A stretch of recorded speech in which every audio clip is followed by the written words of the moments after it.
Bonsoir, je vous retrouve dans Focus ONG. Aujourd'hui, je suis avec l'ONG Children Believe.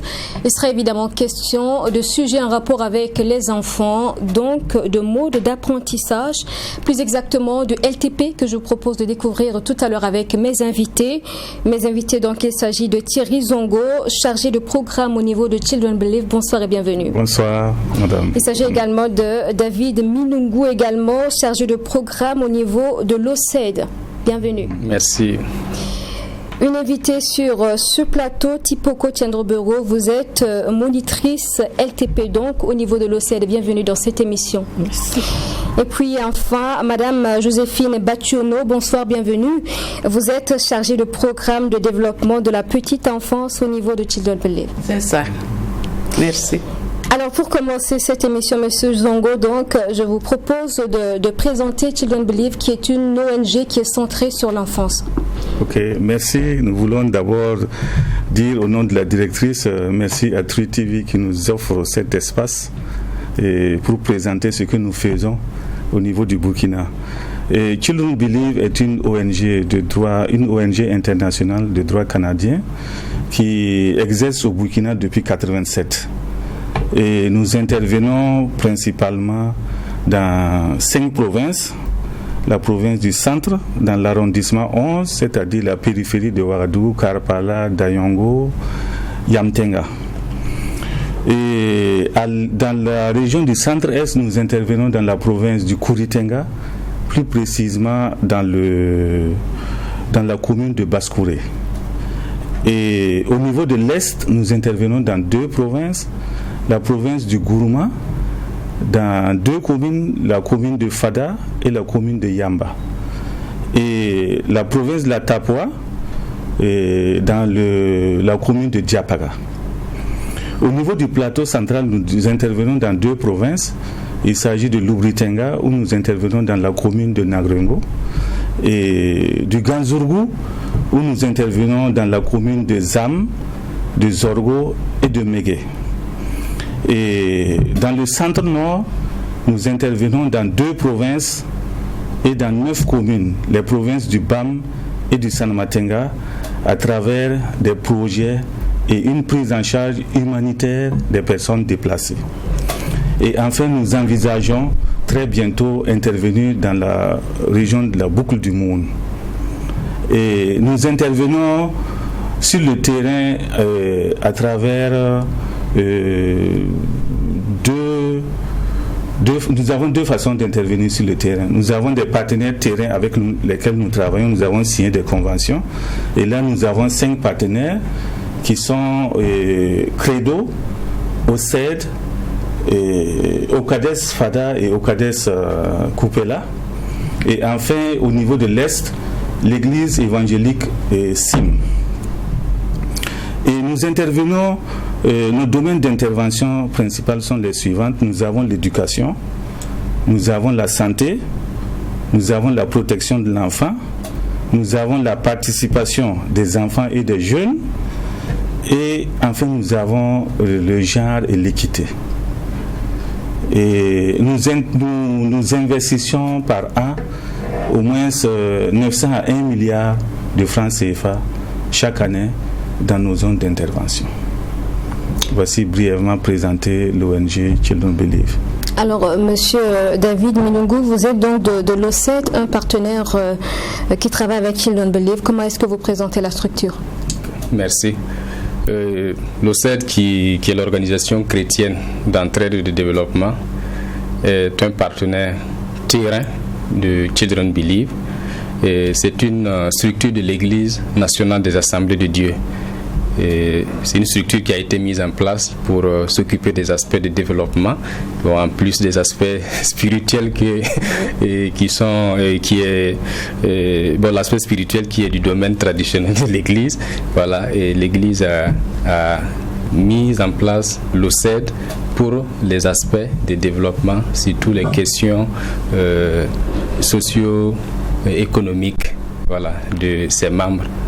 Donc l'OCED est effectivement partenaire de Children Believe et M. Zongo a déjà parlé des zones d'intervention. Nous sommes essentiellement dans 2 régions, la région du centre, avec dans l'arrondissement 11 et dans la région du plateau central. Nous sommes dans la commune de Nagrengo et des Âmes. Voilà. C'est ce que je peux dire de l'OCED. Voilà. Alors jusque-là, nous avons mentionné la méthode LTP que nous n'avons pas encore définie. Les téléspectateurs attendent donc de savoir de quoi il s'agit. Madame Bationo. Merci. Et il faut dire que le LTP est Learning Through Play en anglais, apprendre en jouant, est une méthodologie d'éducation parentale que Children Believe a commencé à expérimenter depuis 2005 à travers un projet. Nous l'avons expérimenté et quand on l'expérimentait, c'était avec notre partenaire OCED et un autre partenaire. Donc nous l'avons expérimenté et il faut dire que le LTP et ses objectifs, il s'agit de donner l'information aux parents sur les étapes du développement de l'enfant. Et pendant qu'on leur donne ces informations, on leur propose des activités pour soutenir chaque étape du développement de l'enfant. Et pendant ce même temps, on amène les parents à développer des relations avec leurs enfants, des relations saines avec leurs enfants qui leur permettent de se développer sur le plan psychosocial, sur le plan psychologique, sur le plan émotionnel. Et il faut dire que le LTP s'applique aux parents. C'est comme je l'ai dit, c'est un programme d'éducation parentale et ça concerne les parents depuis la conception jusqu'à 8 ans. Dans le LTP traditionnel, en tout cas, on allait de la naissance à 6 ans. Mais au Burkina Faso, la petite enfance va jusqu'à 8 ans. Donc, c'est quelque chose que nous avons adapté à notre pays. Et en tout cas, pour le moment, c'est ce que je peux dire en ce qui concerne le LTP. Vous dites que la méthode LTP, ce sont en quelque sorte des clés que vous offrez aux parents pour l'éducation de leurs enfants. Et est-ce que cette méthode est aussi utilisée au niveau des établissements, au niveau du primaire, au niveau de la maternelle? Bien sûr. Et elle est utilisée là parce que il faut dire que nous avons 3 niveaux. Et il y a le niveau de l'enfant qui est avec les parents, c'est-à-dire l'enfant même dès la conception. C'est-à-dire les parents même, dès la conception, on donne des informations à la mère, au père, comment est-ce qu'ils peuvent créer un environnement pour que l'enfant naisse, et en tout cas dans un environnement convivial, dans un environnement sain. Et c'est la première tranche, c'est de la conception jusqu'à 3 ans. Et ça, c'est l'éducation parentale et ça concerne les parents. Je pense que ceux qui sont sur le terrain vont revenir un peu là-dessus pour vous expliquer concrètement ce qu'on fait sur le terrain. Et ensuite, il y a la deuxième tranche, ça concerne le préscolaire.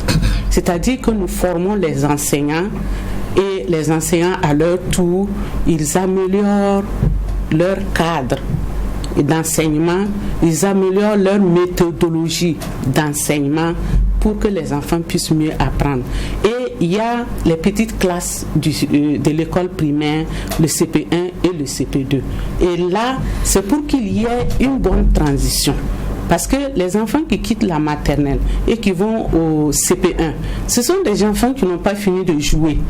Donc, si les maîtres ne sont pas avisés et qu'ils coupent ce cordon ombilical, il y a des enfants qui sont bloqués. Mais s'ils sont avisés, ils sauront comment, en tout cas, encadrer ces enfants-là pour qu'ils passent du jeu au sérieux. Avant de venir à vous, Madame Tiendrebego, Madame Tiendrebego, donc pour des cas précis, pourquoi apprendre à travers le jeu alors que en général, quand on parle de jouer, c'est pas sérieux, on nous demande d'être sérieux. Pourquoi vous demandez aux enfants de jouer?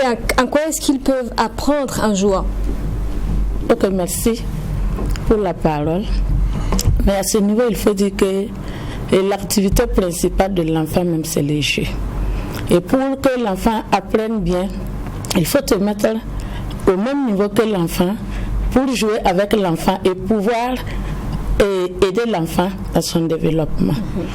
Voilà donc voilà pourquoi En clair, c'est quoi l'impact? Qu'est-ce qu'il y a dans le jeu qui permet à l'enfant d'assimiler, d'apprendre? Et c'est comme elle vient de le dire, le jeu c'est l'activité principale de l'enfant. Si vous voulez inculquer des notions à l'enfant, il faut que vous passez par le jeu. Si vous passez par le jeu, vous allez lui apprendre à collaborer avec les autres. Vous allez lui apprendre à communiquer. Vous allez lui apprendre à s'entendre avec les autres. Vous allez lui apprendre à attendre son tour lorsqu'il y a quelque chose.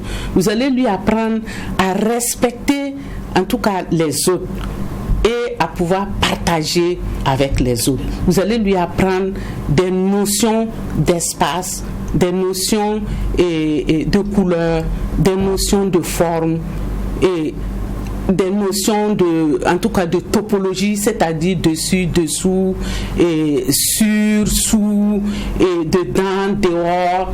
Tout ça là, vous pouvez passer par le jeu pour inculquer ces notions à l'enfant. Et l'enfant, dès la maison doit apprendre ces notions. Et s'il apprend ces notions, il arrive par exemple au préscolaire ou bien au primaire, il est en avance des autres. Quel que soit et en tout cas la langue dans laquelle l'enfant va apprendre ça, l'enfant sera en avance des autres. Parce que c'est un enfant qui en tout cas sera déjà socialisé. Parce qu'à travers le jeu, il va pouvoir se socialiser. L'enfant va apprendre à partager avec les parents, à s'entendre avec les parents. Et lorsqu'il sera à l'école, il pourra s'entendre avec les autres. Donc, en quelque sorte, le jeu, il faut se dire que le jeu, même nous les grandes personnes là, l'enfant, en tout cas, lorsque lui il joue, il se retrouve. C'est son milieu. Même nous les grandes personnes, on a besoin de fois de jouer pour nous détendre, pour décompresser, parce que le jeu peut être thérapeutique aussi. Il peut être thérapeutique pour l'enfant. Et en fait, on comprend que le jeu présente plusieurs dimensions, notamment émotionnelles, cognitives, sociales et j'en passe. Mais quel type de jeu il faut choisir? J'imagine qu'il ne s'agit pas de jouer à tout. Il y a des jeux spécifiques que vous prenez peut-être le soin de concevoir pour ces enfants-là. Madame Tiendrebego? Ok. Les jeux, par exemple, chez nous ici, nous n'avons pas les moyens. Nous-mêmes, les parents, on peut fabriquer des jouets naturels. Nous n'avons pas les moyens, nous avons ce que nous avons. Nous avons ce que nous avons, c'est ça. Mais on s'est dit que pour prendre beaucoup d'argent pour aller payer un jeu pour un enfant, au lieu de payer à manger, c'est un problème. Donc, on fabrique des jouets traditionnels, peut-être avec du sable, avec des bâtons, avec des sachets, faire un ballon, tout. Ce que nous avons, on se fait avec des jouets pour permettre à l'enfant de pouvoir s'amuser. D'accord. Est-ce que vous pouvez nous décrire une situation d'apprentissage par le jeu avec des enfants, une situation bien précise? Comment est-ce que la monitrice que vous êtes, par exemple, se comporte avec les enfants? Est-ce qu'il faut laisser les enfants jouer tout seuls ou bien est-ce que vous êtes à côté et qu'est-ce que vous faites si vous êtes à côté? Ok, l'enfant même a besoin qu'on assiste dans ces jeux-là. Si un enfant est en train de jouer et puis il voit un adulte qui vient s'associer à ces jeux-là, déjà il est content. Donc on peut les laisser jouer et toi tu restes à côté, tu les accompagnes. et en même temps tu les protèges. Comme ce sont des enfants, ils peuvent être dans un milieu non sécurisé. Donc, toi, tu dois observer à ce que tout soit propre. Voilà, sans danger pour l'enfant. Et en même temps, les assister dans leur jeu. Et lors de nos animations, on forme les femmes même.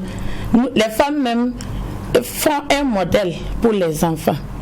Ça veut dire on peut choisir un groupe de femmes qui va faire un jeu comme ça. Les enfants sont en train de regarder. Et à leur tour, même à la maison, les enfants vont reprendre le même jeu là eux-mêmes. Et puis c'est intéressant. Et s'ils viennent aux séances là, souvent même les enfants même réclament qu'on joue le jeu de la fois passée que les mamans ont fait là. Donc on assiste. Mais vous savez, dans certaines situations, les enfants eux-mêmes inventent des jeux. On a vu des enfants qui se jouent, les parents, papa et maman et les enfants. Oui. Comment se fait-il que les enfants mettent en place des jeux comme ça? Il y a une étape dans les étapes du développement de l'enfant là. Et là où on parle de compréhension ou communication là. Ça veut dire que les enfants 2 ans à bas âge là, ils regardent les parents qui font. Et 2 ans, il se met à l'idée que un jour, je vais devenir aussi comme un tel. 2 ans, il commence à mettre ça en pratique. Donc les parents sortent et l'enfant se dit, moi je suis le père, toi tu es la maman. Ils prennent les habits. Ils imitent les parents. Voilà, ils imitent. Voilà, oui. 2 ans. Ça veut dire que l'enfant copie les grandes personnes là. Voilà pourquoi on dit que les adultes là, tu dois faire tout possible pour être un modèle, un bon modèle pour tes enfants. Parce que les enfants imitent les adultes là. Vous voulez réagir, Madame Mathieu? Oui, je veux ajouter quelque chose à ce qu'elle a dit. Vous, s'il vous plaît. Oui. Il faut dire que, en ce qui concerne le jeu, il y a le jeu assisté et il y a le jeu libre. D'accord. Qui est très important aussi pour le développement de l'enfant. Parce qu'à travers le jeu libre, l'enfant va développer lui-même ses stratégies, ses techniques. Voilà, son imagination rentre en jeu. Et sa concentration aussi rentre en jeu. Et lorsque c'est le jeu assisté aussi, c'est une personne qui est là et qui assiste l'enfant, mais qui ne prend pas le dessus sur l'enfant. Vous l'assistez, vous êtes là et s'il demande votre aide, vous pouvez lui expliquer certaines choses. Et il faut dire aussi que lorsqu'on parle de jeu, il ne faut pas avoir d'emblée les grands enfants. Même l'enfant qui vient de naître là, l'enfant joue. Comment? Votre bébé qui est entre vos bras, vous êtes en train de lui donner le sein, il est en train de téter. L'enfant vous regarde. Vous devez réagir. C'est une forme de jeu. De communication. Voilà, de communication. Il vous regarde, vous devez le regarder. Et si vous le regardez, vous devez ajouter un sourire. Et si vous ajoutez le sourire, l'enfant est content de voir sa maman réagir à sa communication. Donc, c'est pour dire que même quand l'enfant qui est là et qui commence à bouger les pieds, les mains, tout ça là, c'est une forme de jeu. Donc, les parents doivent, dès la naissance là, faire attention à tous ces gestes de l'enfant et puis l'accompagner pour qu'il puisse se développer. Si nous prenons le LTP, on a jusqu'à 5 domaines du développement que nous abordons. Et nous avons un document que nous appelons le calendrier. Et dans le calendrier, on a les étapes du développement de l'enfant et on a les 5 domaines du développement de l'enfant. Et dans les 5 domaines du développement, on a premièrement comment est-ce que l'enfant peut développer son estime de soi depuis la naissance. Et on a le développement physique. Et là, on aborde 2 aspects. Il y a le développement de la motricité fine et il y a le développement de la motricité large. Et troisièmement, on a le développement des relations. Et quatrièmement, on a le développement de l'intelligence de l'enfant dès la naissance. Et cinquièmement, on a le développement de la communication de l'enfant. C'est pour dire que lorsque nous parlons du LTP, on prend l'enfant dans toute sa globalité. Et il y a beaucoup d'aspects très très subtils dans ce concept-là. Monsieur Minungu, oui. Allez-y. Okay, merci. Madame Bationa a déjà abordé beaucoup d'aspects. Je reviens un peu par rapport au jeu. Vous aviez demandé à savoir comment on peut apprendre à travers le jeu. Et il faut dire que l'enfant apprend en se faisant plaisir. Il ne réalise pas qu'il apprend. Ça veut dire que les jeux qu'on lui propose, c'est adapté à son âge, comme c'est que Madame Bationa vient de le dire. Parce que dans l'outil qu'on appelle le calendrier, il y a des tranches d'âge qui ont été définies. Et en fonction de ces tranches d'âge-là, les jeux sont proposés aux parents lors des sessions d'animation.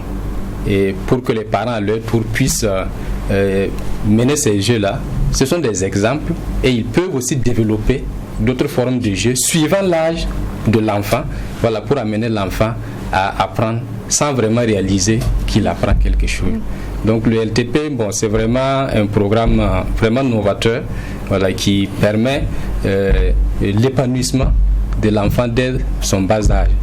Donc, Monsieur Zongo, est-ce qu'un enfant qui est initié à la peinture, par exemple, ou à la musique, ou à toute autre chose en lien avec l'art, a de la chance aussi de développer certaines facultés, un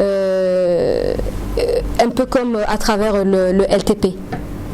Oui, puisque au niveau du LTP, comme ils l'ont si bien dit, il y a des phases où on apprend à l'enfant à faire de la peinture, à dessiner, à faire toutes sortes de choses. Donc c'est important. Pour nous, il est important de mettre l'accent sur les 1000 premiers jours de l'enfant. Si on arrive à bien gérer les 1000 premiers jours de l'enfant, ça veut dire que c'est un enfant qui va grandir et qui va être un futur leader, qui va se comporter bien dans la société. Et vous savez que de nos jours, nous avons plein de défis liés à la jeunesse, à nos enfants. Quand on voit ce qui s'est passé dans notre pays il y a quelques semaines de cela, on se dit que si les enfants avaient pu suivre ce processus, peut-être qu'on n'en serait pas là. Donc pour nous, c'est important de commencer dès maintenant. Peut-être pour cette tranche d'âge-là, on peut dire que c'est difficile de rattraper, mais comme on le dit chez nous traditionnellement, c'est plus facile de modeler un bois toujours vert qu'un bois sec, parce qu'un bois sec, quand tu essaies de le modeler, il se casse, mais quand il est toujours vert, tu peux le modeler comme tu veux. Donc pour nous, vraiment, les 1000 premiers jours de l'enfant sont vraiment capitales pour nous. 1000 premiers jours, ça correspond à 8 ans? Non. Ça correspond à 3 ans. 3 ans, ouais. D'accord. Oui. Il existe un centre d'excellence LTP au Burkina. Est-ce que vous pouvez nous en parler, Madame Bationa? Ok. Oui, c'est depuis l'année passée que nous avons en tout cas mis ce centre en place. Et pour commencer, je vais vous dire que c'est un centre, c'est virtuel. Au fait, il n'est pas physique. Ok. Voilà. Et il faut dire que c'est une plateforme pour amener les différents les acteurs à se mettre ensemble, parce que la petite enfance demande que beaucoup d'acteurs se mettent ensemble pour prendre l'enfant en charge dans toute sa globalité. Pour qu'on puisse le prendre de manière holistique, il faut que beaucoup d'acteurs se mettent ensemble. Par exemple, il y a la santé qui est là, il y a le ministère de la Femme qui est là, il y a l'éducation qui est là.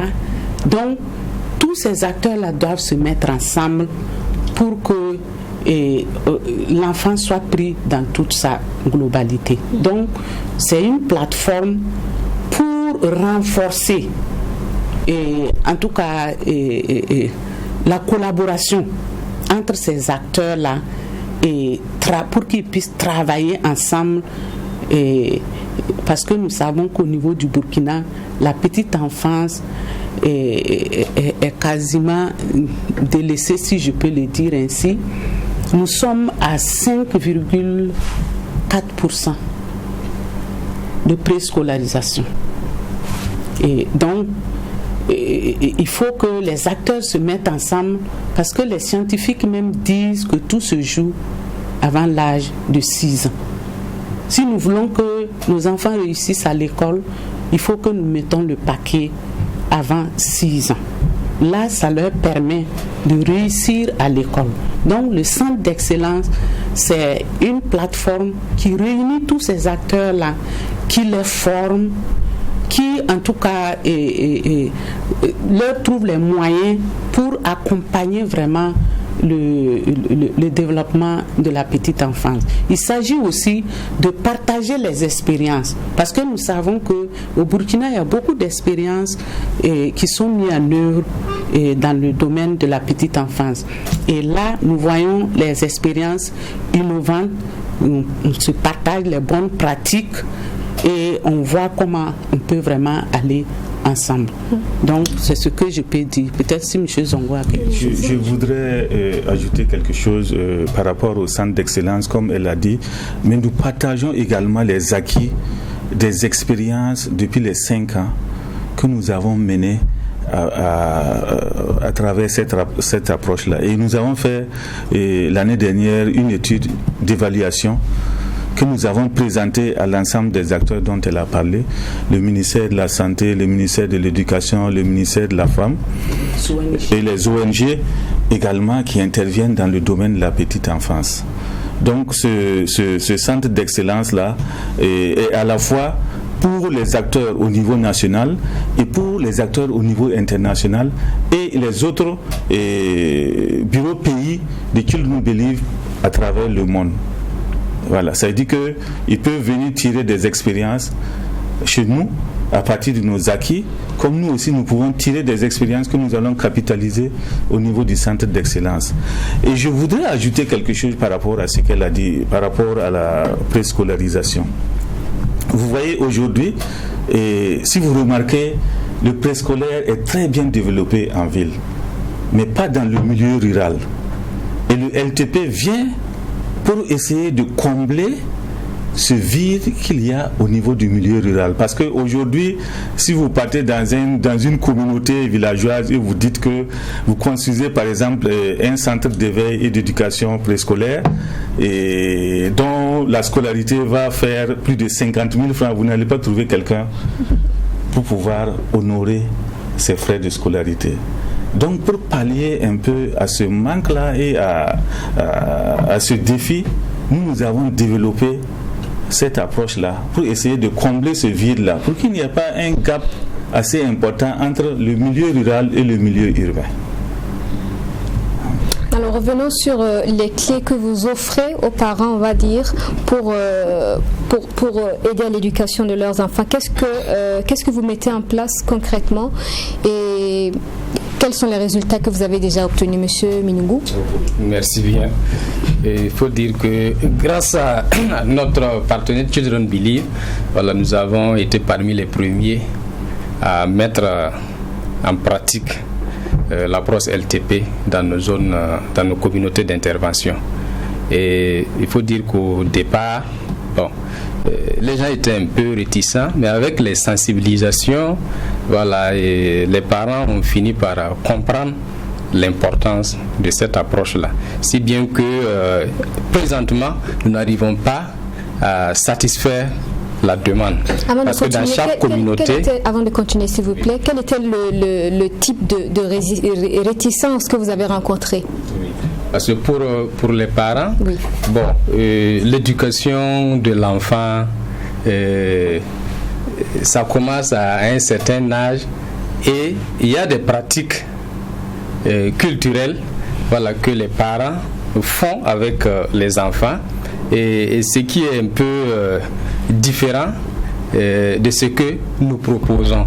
Alors, l'approche LTP forme les parents à comprendre d'abord l'enfant, comment il se développe, voilà, avant d'agir sur l'enfant. Donc il faut dire que les parents même apprennent un peu la psychologie de l'enfant, voilà, comment le cerveau de l'enfant se développe et quel genre d'activité on peut mener avec l'enfant pour l'aider à grandir dans tous les aspects. Voilà. Donc c'était un peu différent. Donc il fallait amener les parents petit à petit à comprendre cela. Voilà. Et donc d'où l'éducation parentale. Voilà. Et une fois que cette étape est franchie, les parents maintenant agissent sur les enfants. Et chose que nous suivons à travers les visites à domicile, voilà, et pour voir quelle est l'application, voilà, que les parents font de l'approche sur les enfants. Donc bon, c'était un peu ça la réticence. Donc je disais que bon, grâce à Children Believe, voilà, dans pratiquement toutes nos communautés, voilà, le programme RTP est développé. Et nous n'arrivons pas à satisfaire la demande parce que chaque année nous recrutons un certain nombre de parents pour des sessions d'animation. Bon, en plus des sensibilisations de grande masse, il y a des groupes bien ciblés, voilà, que nous prenons pour pouvoir suivre et puis évaluer à la fin pour voir les résultats, voilà, que l'approche a sur le développement des enfants. Okay. Oui. Je voulais ajouter quelque chose par rapport à ce que David a dit, par rapport à la réticence. Vous savez que dans le plateau, on a des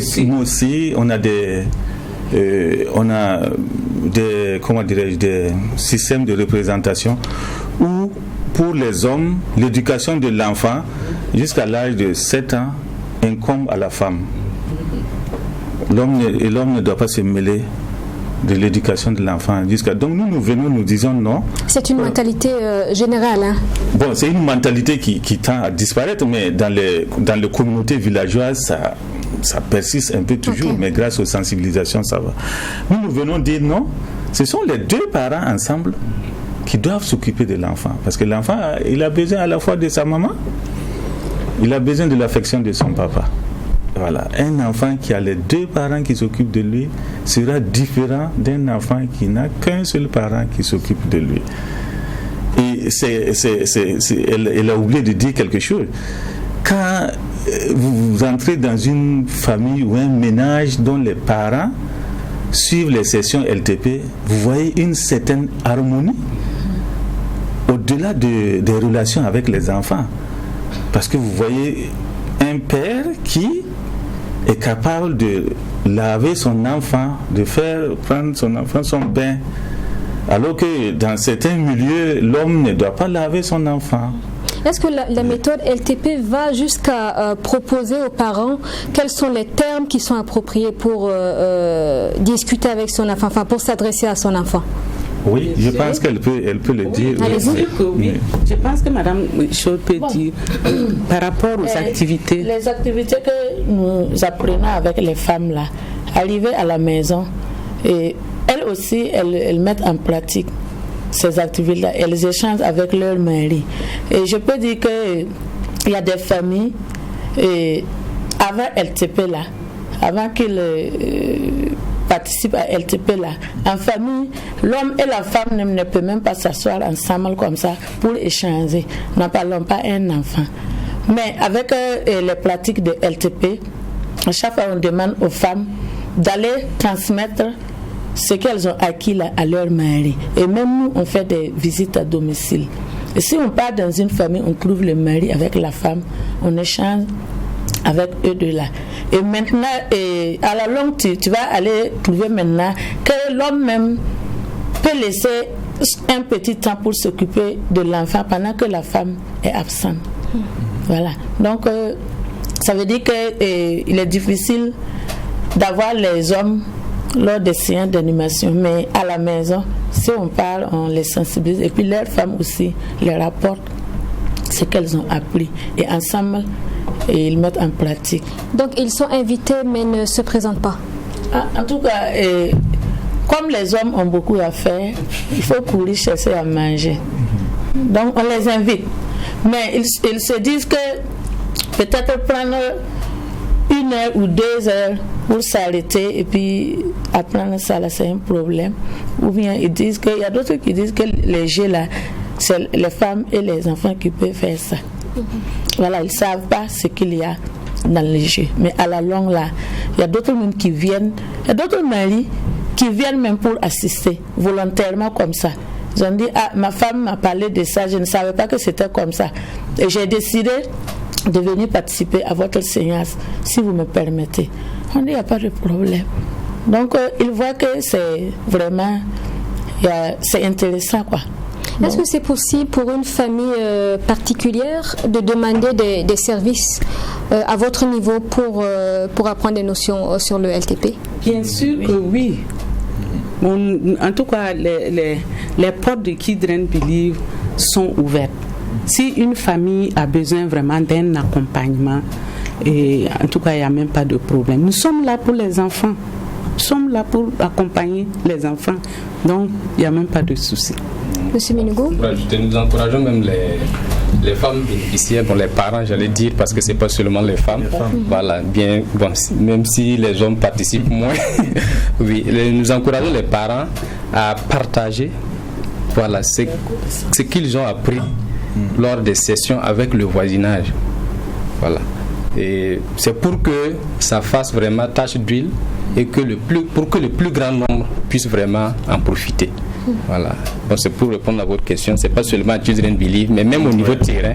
Voilà, on encourage les bénéficiaires en tout cas à partager leurs connaissances avec les autres. Ok, en dehors du cadre familial, vous vous intéressez aussi aux enseignants du primaire que vous formez également? Oui. Nous formons les enseignants du primaire, les enseignants des maternelles, du préscolaire, pour qu'eux aussi ils puissent accompagner les enfants. Et en tout cas, les formations que nous faisons avec eux, ça leur permet d'enrichir leur enseignement. Puisque, bon, il y a des activités qui sont proposées, des jeux qui sont proposés, et même, vous savez qu'au niveau des écoles, il y a des assemblées générales qui se font au niveau des écoles. Donc, ce sont des parents qui se rencontrent là aussi. Donc, les enseignants qui sont formés aussi forment à leur tour ces parents qui viennent dans ces écoles-là. Et les parents s'impliquent dans l'éducation des enfants, ils s'impliquent dans les activités de l'école et ensemble, c'est pour accompagner l'enfant. Est-ce que dans les cas que vous avez déjà connus, il y a certains que vous suivez encore aujourd'hui, depuis le début de l'application de la méthode LTP? Je pense que Mme Tchendrbewo même est un témoignage. Elle-même, son enfant, oui. Et quand on a commencé le LTP, on a commencé avec elle-même son enfant. Et elle peut donner le témoignage de cet enfant que nous suivons jusqu'à aujourd'hui. Voilà, l'enfant, bon. L'enfant avec 4 ans, il devait faire la moyenne section. Et comme on pratique LTP avec elle, la communication là, elle n'a même pas honte de communiquer. Elle exprime librement ses besoins. Voilà. Donc, à la maternelle là, à la rentrée, je l'ai amenée à la maternelle moyenne section. Et au retour, elle m'a dit que non, elle ne peut plus rester avec les enfants là. Elle préfère aller au CP1. Rester avec les enfants là, non, elle ne pourra pas. Je lui ai expliqué, toi ton âge là ne te permet pas d'aller au CP1. Je n'ai pas pu la convaincre. Et le directeur a demandé de la laisser. Elle va faire auditeur libre au CP1. Voilà, peut-être quand elle va voir la maîtresse frapper les enfants là, peut-être elle va reculer. Donc la maîtresse a accepté, voilà, dans sa classe. Elle la regardait comme ça, elle n'interrogeait pas, elle ne parlait même pas avec l'enfant. Bon. Et un jour, 2 semaines des classes là, du début des classes, elle a demandé à son enseignant là, Madame, et puis la maîtresse a dit oui. Elle a demandé, moi aussi je suis venue pour apprendre comme les autres. Mais depuis là, vous ne m'interrogez pas. Il y a quoi?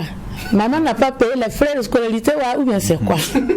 Si c'est les frais, il faut me dire, je vais aller, il a dit, elle va venir payer les frais. Et la maîtresse est venue vers moi pour dire, je dis,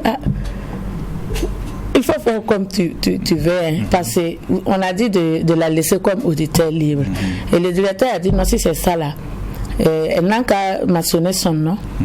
Voilà, parmi ses élèves là. Et la première composition là, elle a eu 8 de moyenne.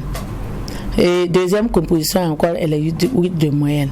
Donc la maîtresse a dit qu'elle-même, elle avait laissé un élève disant qu'elle n'a pas l'âge.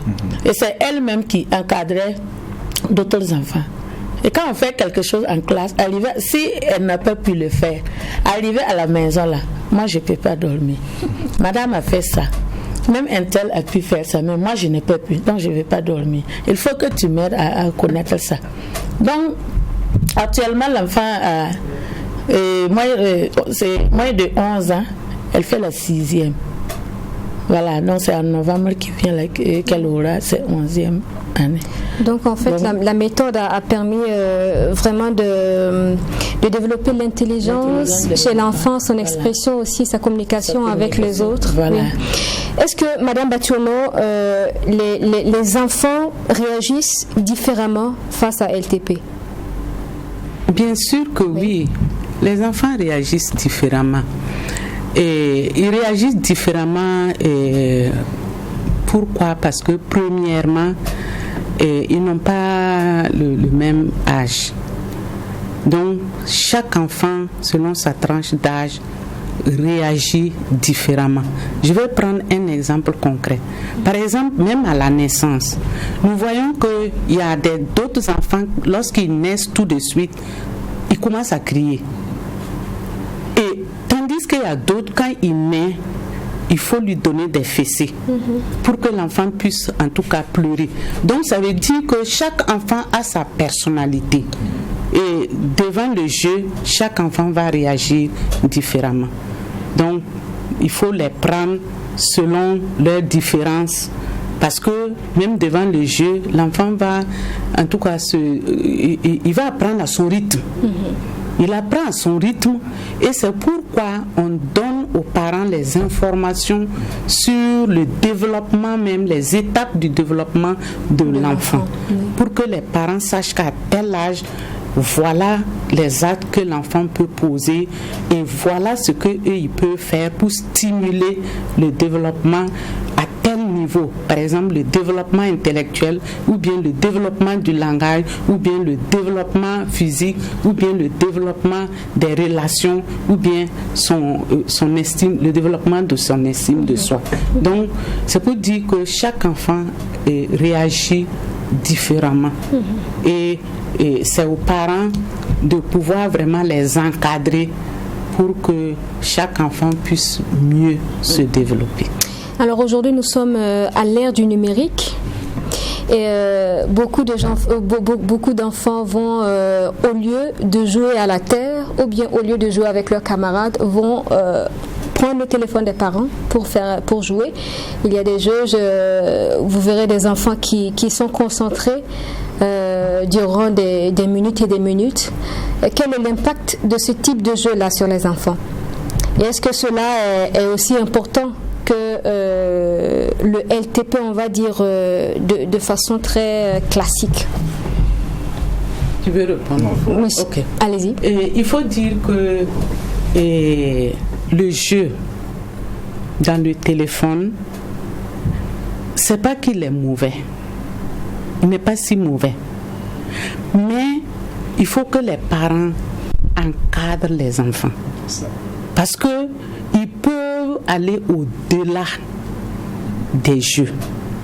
Parce que nous savons que lorsque tu prends le téléphone et que tu rentres par exemple dans Internet, c'est Internet même qui te propose des choses. Il y a des flèches qui viennent, on te dit il faut cliquer ici. Tu cliques, on te propose autre chose, il faut cliquer. Si tu ne fais pas attention, tu vas te retrouver quelque part. Donc, il faut que les parents encadrent les enfants pour qu'ils apprennent de manière saine. Et c'est toute la problématique. Parce que les parents n'ont pas le temps. Et lorsque les enfants ont les téléphones entre leurs mains, ils font du n'importe quoi. Sinon, le jeu, en tout cas numérique, est aussi important parce que l'enfant va découvrir beaucoup de choses, mais il faut qu'on encadre les enfants. Il faut qu'on les encadre. Voilà.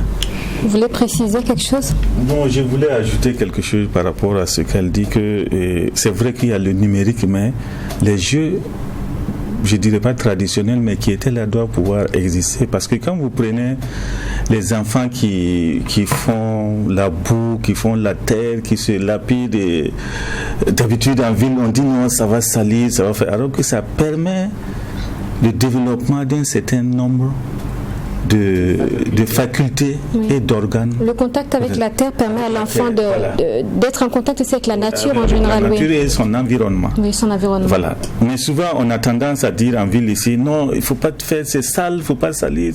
Même quand l'enfant joue avec le sable, on a tendance, alors que c'est très important. Oui. Dans le processus de développement et holistique de l'enfant. Et c'est instinctif chez l'enfant. Il ne comprend pas, peu importe.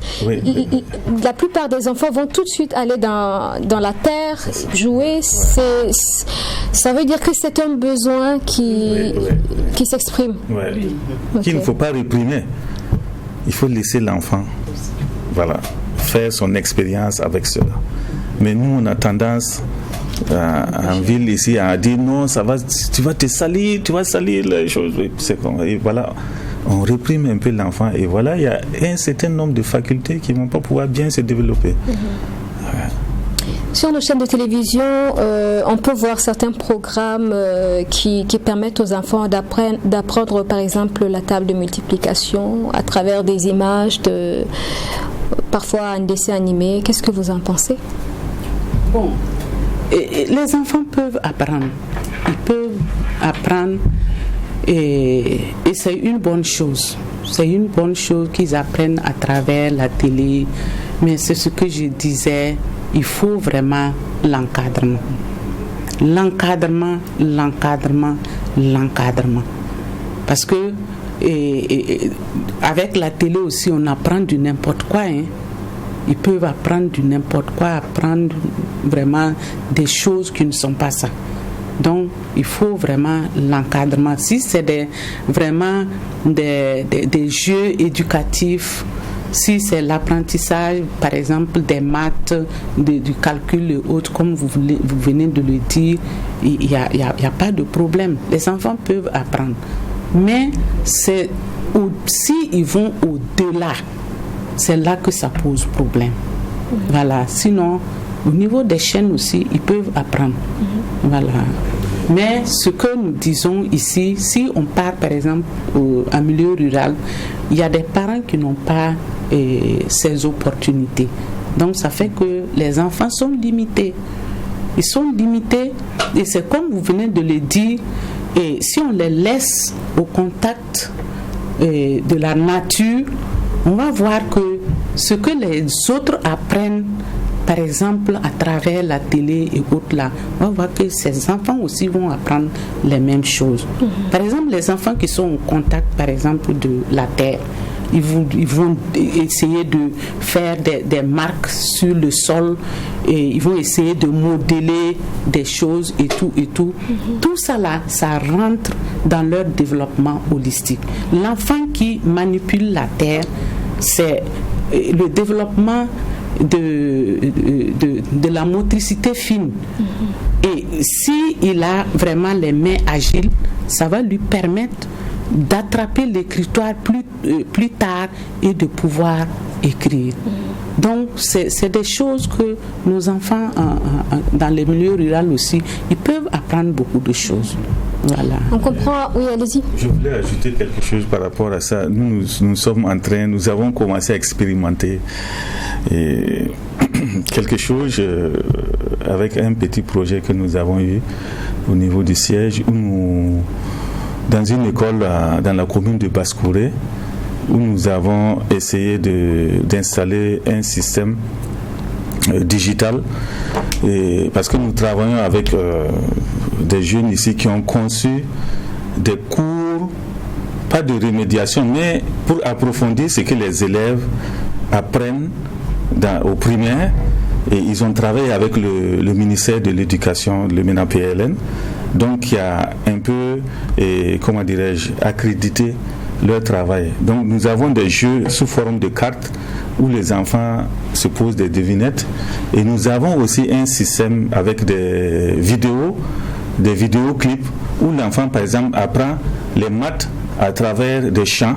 Oui. Apprend à dessiner la carte du Burkina avec des histoires.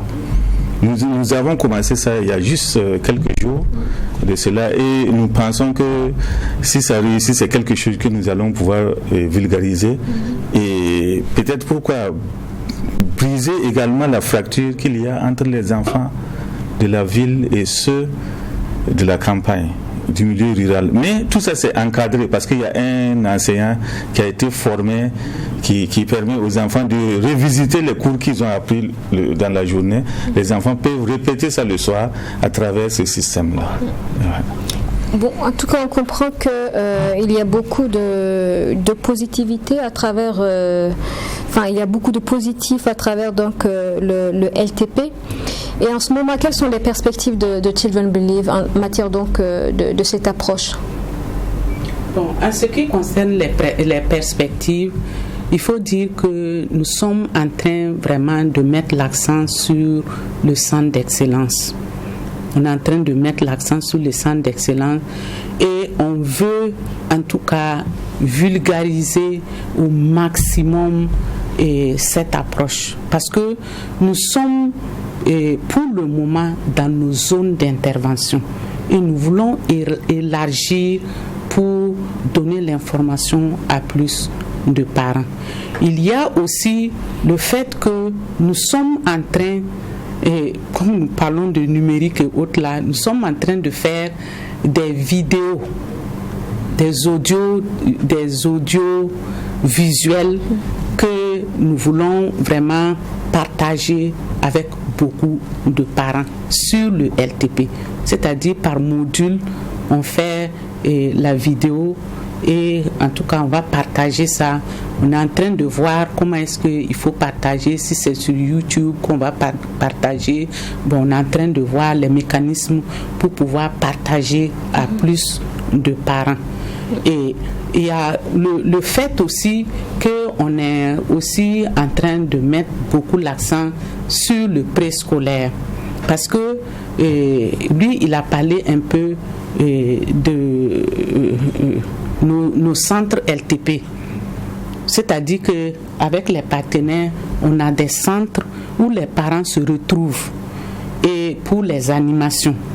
Maintenant, nous on a construit quelques préscolaires dans certaines zones, et lorsqu'on construit, on remet ça aux communes pour la gestion. Comme nous voulons que tous les enfants qui ont les mêmes droits aillent au préscolaire et pour continuer au primaire, en tout cas nous sommes en train de voir comment est-ce que nous pouvons rechercher d'autres partenaires et pouvoir aussi renforcer cet aspect-là. Donc, bon, je ne sais pas si... Nous n'avons plus que quelques minutes. On va vous permettre de dire un dernier mot avant de refermer cette émission. Ok, c'est passé rapidement. Un dernier mot, c'est dire que c'est vraiment une approche qui a fait ses preuves sur le terrain. Et nous, notre objectif, c'est de pouvoir vulgariser ça. Parce que nous voulons que nos enfants de demain soient des enfants qui soient capables de prendre en main le développement de notre pays. Que ce soit des enfants leaders pour notre pays. Donc notre objectif, c'est vraiment ça. Et nous pensons que le LTP est une des voies pour nous permettre d'atteindre cet objectif. Madame Tiendrebergo.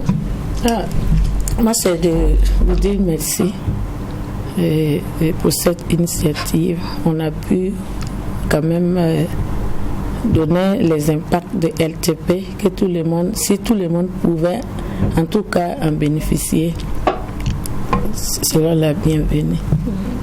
Merci. Madame Bationo. Moi, mon dernier mot, c'est que, en tout cas, nous voulons que tous les enfants aient un bon départ. Et avec le LTP, c'est possible d'avoir un bon départ pour être vraiment meilleur dans la vie. Donc, je souhaite que le LTP soit vraiment étendu à plus de communautés pour que ce bon départ-là soit possible. Merci. Je vous en prie. Okay. Bon, mon dernier mot qui s'inscrit en même temps dans la durabilité du programme, c'est que nous voulons que le programme et l'approche LTP soient prises en compte dans les plans de développement des communes dans lesquelles nous intervenons. C'est en même temps un plaidoyer que nous avons déjà commencé et nous voulons lancer l'appel à tous les acteurs de nous accompagner pour que cela devienne une réalité. Voilà. Merci beaucoup, Monsieur David Menungo. Vous êtes chargé de programme au niveau de l'OCED. Merci d'avoir participé à cette émission. Cette émission qui a reçu également Madame Tipoko Tchendrobergo. Merci d'être venue. Vous êtes motrice LTP au niveau de l'OCED. Et puis, Monsieur Thierry Zongo, vous êtes chargé de programme au niveau de Children Believe. Merci d'avoir été sur ce plateau. Et puis enfin, Madame Joséphine Bationo, merci d'avoir été sur ce plateau. Vous êtes chargé de programme de développement de la petite enfance, donc au niveau de Children Believe, et nous avons parlé de la méthode LTP qui propose l'apprentissage donc par le jeu pour les enfants, une méthode donc qui permet de donner des clés aux parents et à tous les formateurs donc qui interviennent au niveau de l'enfance. Merci à tous d'être passés sur ce plateau. Chers téléspectateurs, c'est la fin de cette émission. Merci de l'avoir suivi. Je vous retrouve très bientôt sur votre télé.